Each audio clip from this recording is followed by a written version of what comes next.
And we're live. F1 is so much bigger than you would think.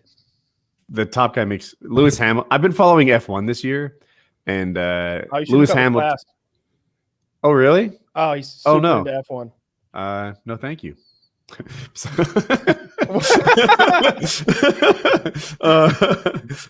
was I gonna say? Lewis Hamilton makes $55 million a year. Is he the best? Not only is he the best, you could make a case that he's the best there's ever been. He's consistently good.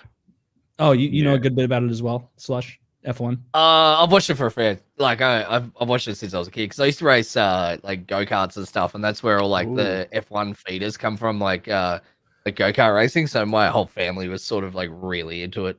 They tend not to be 6'3" and over 200 pounds, though. That's when it. So I got to like 16, and Dad's like, "All right, we can take this seriously, and we can get into like car racing, or we could keep trying for go karts, but you're way too fucking big." So yeah, that's so we transitioned to track cars instead because me and my family. I'm the shortest male in my family, so it was kind of fucking pointless. Got one of those giant families where it's like, people are like, man, you're tall. And it's like my dad's 6'7" and all my brothers are 6'8". And it's like, we're pretty good though. Like my brother won an Australian championship, and I came fairly close to winning one. So it was like we were fairly good. Like we were sponsored by like car companies and shit like that. That's awesome. Yeah, but we weren't like we weren't small enough. Did you ever crash? Like, did you ever have a rough crash? Oh hell yeah. Like fuckloads. Like, did you get hurt in any of them? I never got like I had whiplash once, so I fucked up my neck. And my brother flipped his and broke his collarbone. How did he recover fully or? Yeah, he's all right. He just sort of like it just like rolled and then like landed on his the seat landed on his collarbone and just sort of like compound fractured it. So it was sometimes they don't fix collarbones, and I don't understand why. Wait, it compound fractured? It came out the skin? Is compound one the one where it comes out of the skin, or compound like a clean snap? I think compound is when it comes out of this. That's I don't know what I'm talking about, but I always thought that meant skin. Me too. Yeah. Maybe I thought it just the means compound fracture was like entirely snapped, and then there's like hairline fractures, and then I don't know. I'm not really sure. But those collarbones. Only there was some way to look this up. It comes through the skin. Zach, a compound fracture. Oh, do you guys have it? Anyway, it comes through the skin. That's what it means. Okay, no, well, it didn't come out of the skin, but it was snapped like clean in half. But it was fully broken. Yeah. But that's the worst of. If I understand it right, in go-karts and F1, they weigh the car, and the rules are around that. Yep. In NASCAR, they weigh the car with the driver in it. So it doesn't matter how much. Well, it's better to weigh less because they can distribute the weight by choice, but it matters less. Well, in go-karts they weigh the driver in the car, so you have to be do they? At a certain weight. So there's different weight classes. So you have like my brother won in it was called Clubman Super Heavy, so it was like the highest weight category. But then like the junior ones, they don't have like heavier weights, so it was hard. It's a lot more advantageous to be smaller because you've got a lot less wind resistance, and because they aren't like the smaller ones aren't like geared, coming out of a corner, wind resistance means a lot, and also you can distribute the weight a lot better for grip and stuff. So it's a pretty huge advantage. What physical sports did you play, or were you all racing? Rugby, racing. I'm sure.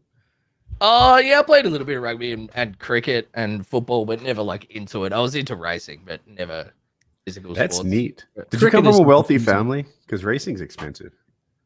Well, that's sort of like coincided with like we used to like my dad ran a fairly big like construction business, and so we had like a fair bit of money, and then Dad retired, and then we sort of were like, he's not going to do that, and then we didn't have as much money, so he's like, I don't really want to spend the money, so we weren't like turbo wealthy, but like we built all the carts ourselves, like worked on them and rebuilt all the engines ourselves and shit like that. So we not like insanely wealthy, but not poor, just like upper middle class. You had some disposable money to spend on race cars.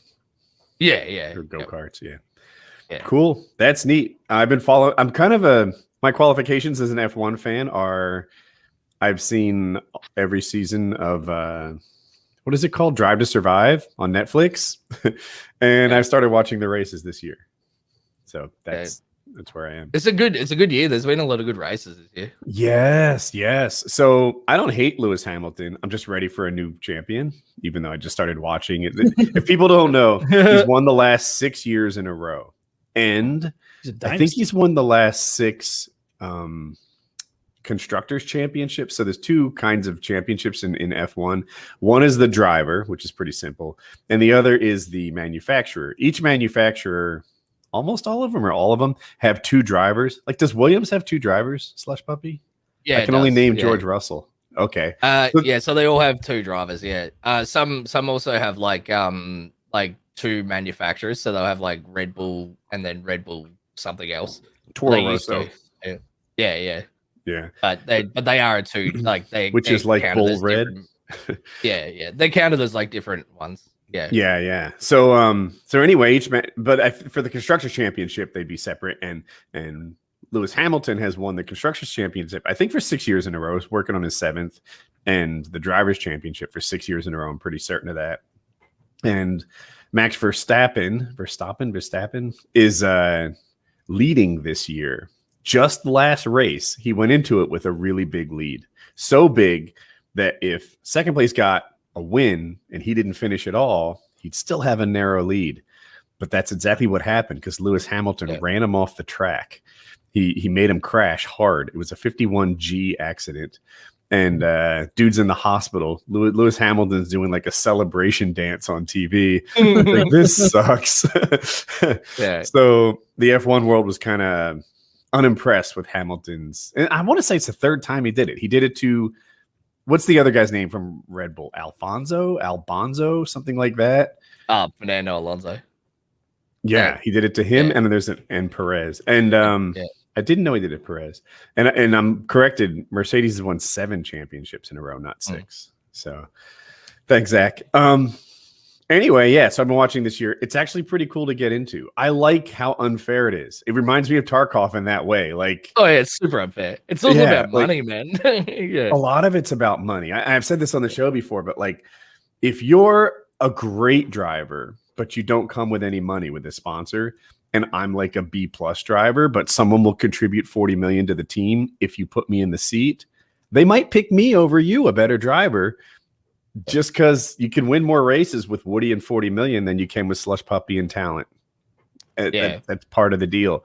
So there's this, like, all the drivers are trying to get into better seats.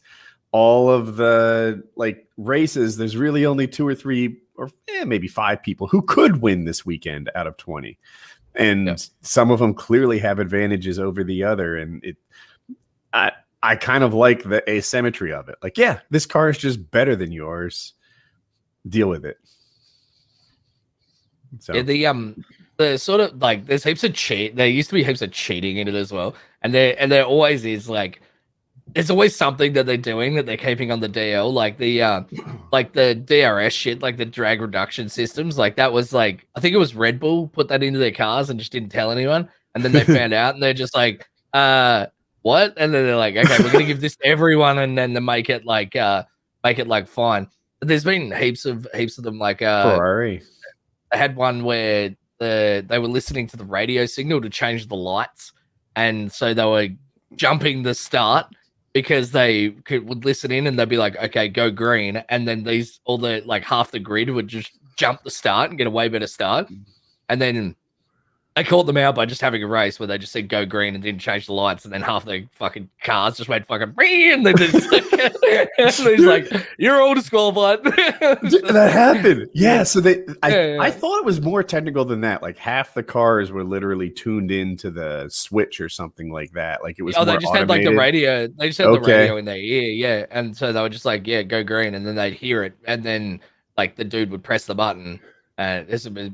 So half of the grid was cheating, and they didn't change the lights are like red, green or something like that. They didn't change there's no green light, but they were all cheating. So they all went. It was hilarious. And then there's the trickier ones, like Ferrari, I guess, found a way to have like more fuel injected into their engine, but in a way that couldn't be tested for or something. Yeah. Secret fuel tanks. Yeah. Dude, the cheating in it is outrageous to the point where it's almost part of the sport-ish. It is. Yeah. Yeah. You know, you have to be clever to have a car that follows the rules without following the rules. That's how NASCAR is too. It was I think Dale Earnhardt does obviously not seen here, does a podcast, and he had Chipper Jones, who was a third baseman for the Atlanta Braves throughout their like big, successful years in the 90s and early 2000s. And they were talking about how there's a commonality there between baseball and racing with the cheating, essentially, or like neither one of them would call it cheating, but getting advantages in the game. And I know in NASCAR they did all sorts of crazy shit with fuel, especially because getting a couple extra laps out of a tank of gas is a big deal. But they would have I didn't turn anybody down. I don't understand your message. Did you turn Kyle down, Zach? Like, because you're quiet to me, but I don't think it's you. Oh, maybe. But they would do things like have bigger fuel lines to like store more gas in the fuel line. And I think they had a thing where they were storing gasoline in the roll cage, which seems incredibly dangerous. And then, but in baseball now they've got all sorts of sticky substances that the pitchers are using to the point where like you like grab the ball with two fingers and it'll just dangle from your fingers. It's so goddamn sticky. So they have like this year, right? There's like a big thing going on. Yeah, I can't remember what they're calling that new substance. Stickum.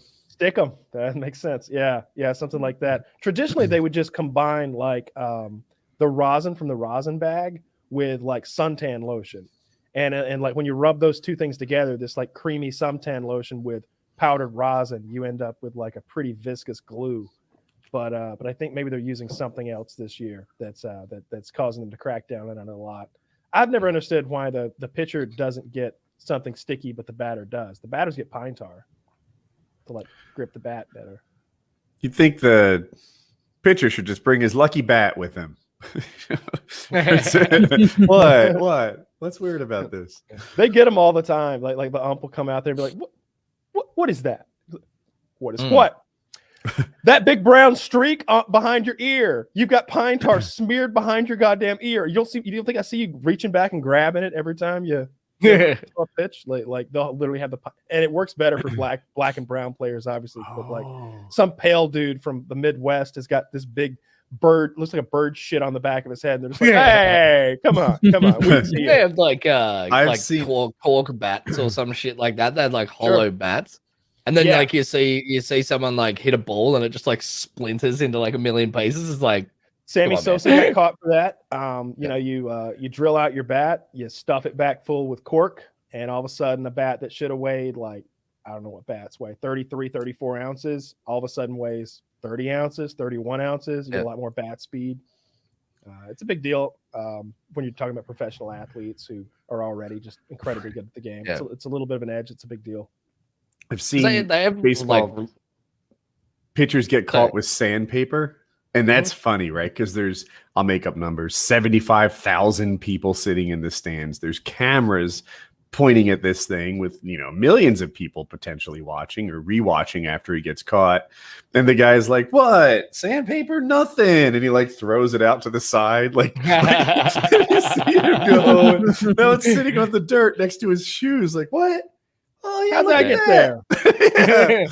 And you planted it.